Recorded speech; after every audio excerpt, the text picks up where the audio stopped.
Okay, बिस्मिल्लाहिर्रहमानिर्रहीम। आज properties of liquids में थोड़ा सा और आपको बताते हैं। ऑलरेडी ये डिस्कस कर चुके हैं, ये भी मुझे मिला तो मैंने कहा ये शेयर करते हैं आपके साथ। प्रॉपर्टीज ऑफ लिक्विड मॉलिक्यूल्स, तीन प्रॉपर्टीज आज आपको बता देते हैं। एक है एडिटिव प्रॉपर्टीज। एडिटिव प्रॉपर्टीज वो प्रॉपर्टीज होती हैं जो कि आपने याद रखना है किस चीज पे डिपेंड करता है।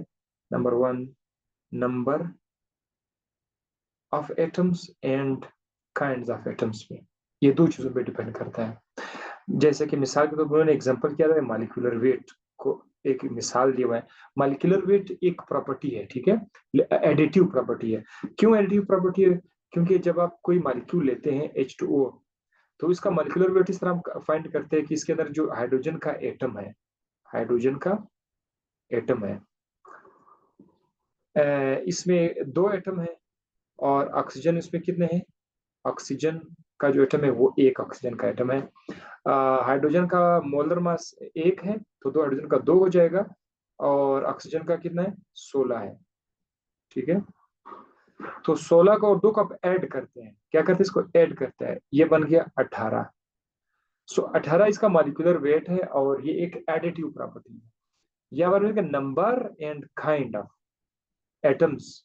H2O में दो एटम और एक एटम हो गया। काइंड क्या है? एक ऑक्सीजन है, एक ऑक्सीजन है और एक हाइड्रोजन है, ठीक है। सो जैसे यहाँ ऑक्सीजन और हाइड्रोजन है, इसी हिसाब से इसका मॉलिक्यूलर वेट चेंज होता जाएगा। अगर आप कोई और ले ले, उसके अंदर कार्बन डाइऑक्साइड आप ले ले, कार्बन डाइऑक्साइड में काइंड क्या है? कार्बन है। और दूसरा काइंड क्या है? ऑक्सीजन है। कार्बन एक है, ऑक्सीजन दो ऑक्सीजन है। एक कार्बन का मास 12 है, और एक ऑक्सीजन का मास 16 है। तो दो 16 32 हो जाएगा, 32 और 12 44। तो 44 जो है ये कार्बन डाइऑक्साइड का मॉलिक्यूलर वेट है। आप इसको देख रहे हैं, इसको आप ऐड कर रहे हैं। So this is what additive property जो है वो किस पे डिपेंड करता है? Number of atoms and kinds of atoms. तो number and kinds of atoms in a molecule, molecules की तादाद नहीं याद रखिएगा, आगे आप लोग फंस जाओगे। Number of atom and kinds of atoms, इधर एटम का जिक्र हो रहा है, एटमों की तादाद और एटमों की टाइप्स। अच्छा, और कॉन्स्टिट्यूटिव प्रॉपर्टी क्या है? ये एटमों की तादाद पे डिपेंड नहीं करता, ना ये एटमों की टाइप पे डिपेंड करता, बल्कि ये किस पे डिपेंड करता है? ये अरेंजमेंट पे डिपेंड करता है। सपोज मैंने आपको बताया था ये तीन कार्बन वाला एक मॉलिक्यूल है, और ये भी तीन कार्बन वाला एक मॉलिक्यूल है, ठीक है। अब यहाँ पर अगर देखिए, इनमें H इस तरफ है, इसमें H इस तरफ है, इसमें OH राइट साइड पर है, और H जो है वो लेफ्ट साइड पर है। लेकिन अब अगर लेफ्ट साइड पर आ जाएंगे, इसमें H इस तरफ है, सॉरी OH इस तरफ है, H इस तरफ है, हाँ, इसका OH भी इस तरफ कर लेते हैं, इसका H इस तरफ है, और OH। लेकिन अब आप थर्ड कार्बन पर अगर आप यहाँ पे आके देख लेते हैं, इस पे H राइट साइड पर है और OH लेफ्ट साइड पर है। अभी हमारे पास दो कंपाउंड्स हैं, कार्बन के तादाद भी एक जैसा है, टाइप्स भी एक जैसे है, ठीक है, सब कुछ एक जैसा है। लेकिन अब मैं आपको एक बात बताऊं, जब आप इनसे इन दो कंपाउंड्स को एक बीकर में डाल देते हैं, इसे आप लाइट पास करते हैं, लाइट पास करते हैं, रोशनी, तो वो ये कंपाउंड क्या करेगा? ये रोशनी को राइट साइड पे बेंड कर देगा, इस तरह बेंड कर देगा, और जो दूसरा कंपाउंड है वो उसको लेफ्ट साइड पे बेंड कर देगा। तो ये रोशनी को बेंड करना, इसको हम लोग बोलते हैं ऑप्टिकल एक्टिविटी। क्या बोलते हैं? Optical activity. और ऐसा क्यों हो रहा है? अच्छा, ये कार्बन मैंने बैलेंस नहीं किया हुआ है, बहरहाल आप उसको बाद में देख सकते हैं, ठीक है, उसमें कुछ भी हो सकता है, जैसे तक कुछ लगा लेते हैं, मैं आपको कुछ समझा रहा हूँ, जरूरी तो नहीं है। तो ऑप्टिकल एक्टिविटी जो है वो किस चीज पे डिपेंड कर रहा है? वो अरेंजमेंट ऑफ एटम पे डिपेंड कर रहा है। देखो, एक में अरेंजमेंट OH राइट साइड पे था, उसने लाइट को एक तरफ लेके गया, दूसरे में OH लेफ्ट साइड पे था। तो एटमों का अरेंजमेंट अगर इधर उधर हो जाए, उससे भी एक प्रॉपर्टी चेंज हो जाती है।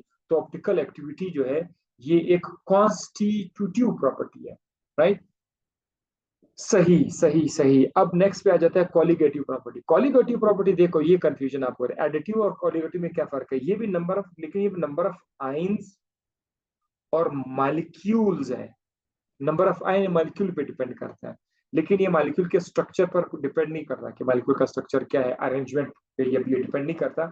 मिसाल के तौर पर यहाँ पर आपके पास एक सॉल्यूशन है और एक बारीक सा पर्दा है, मेम्ब्रेन है यहाँ पर, एक मेम्ब्रेन है, ये दूसरा सॉल्यूशन है ए, और ये है बी, बीच में एक पर्दा है, छोटे छोटे सुराख है उसमें।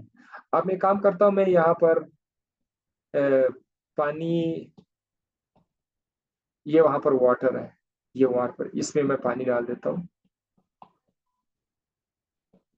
इधर भी पानी है। अब देखो मैं यहाँ पर ग्लूकोज डाल देता हूँ, ठीक है, ग्लूकोज या सोडियम क्लोराइड या ग्लूकोज ही डाल देते, ठीक है। यहाँ पर एक दो तीन चार पाँच छः, छः ग्लूकोज मालिक्यूल इस तरह पड़े हुए हैं। आपको पता है बी वाला जो साइड है ना, बी वाला साइड, इसमें सॉल्यूट ज्यादा है, ए वाले साइड में सॉल्यूट कम है। तो क्या होगा कि एक साइड से पानी, वाटर मूव करना शुरू करेगा, इस तरफ आएगा पानी, इस तरफ आएगा, इसको बोलते हैं ऑस्मोसिस। क्या कहते हैं इसको? ऑस्मोसिस उसको कहते हैं। अब देखो, अब मैं तादाद बढ़ा देता हूँ, मालिक्यूल्स की तादाद मैं बढ़ा देता हूँ। मैं यहाँ पर बी में मालिक्यूल्स की तादाद इधर 6 से 8 कर देता हूँ। जब आप इसको 6 से 9 कर देते हैं, ज्यादा कर लेते हैं, फिर क्या होगा? मजीद ज्यादा पानी इस तरफ आएगा, ऑस्मोटिक जो पोटेंशियल है वो बढ़ रहा है। सो यहाँ पर अगर आप देखिए, थोड़े थोड़ा सॉल्यूट के मॉलिक्यूल्स, थोड़े मॉलिक्यूल्स से थोड़ा पानी आ रहा था। अब जब मॉलिक्यूल्स की तादाद आपने बढ़ा दी, या आयंस भी हो सकते हैं, मॉलिक्यूल्स भी हो सकते हैं, जब आप मॉलिक्यूल्स की तादाद बढ़ा रहे हैं तो उधर वो ऑस्मोसिस भी बढ़ रहा होता है। सो इस तरह की प्रॉपर्टी जो है वो कॉलिगेटिव प्रॉपर्टीज कहलाती है, जो नंबर ऑफ आयंस या नंबर ऑफ मॉलिक्यूल्स पे डिपेंड करता है। चले जी, ये भी हो गया। नेक्स्ट टॉपिक में आपको एवापोरेशन बता देता हूँ।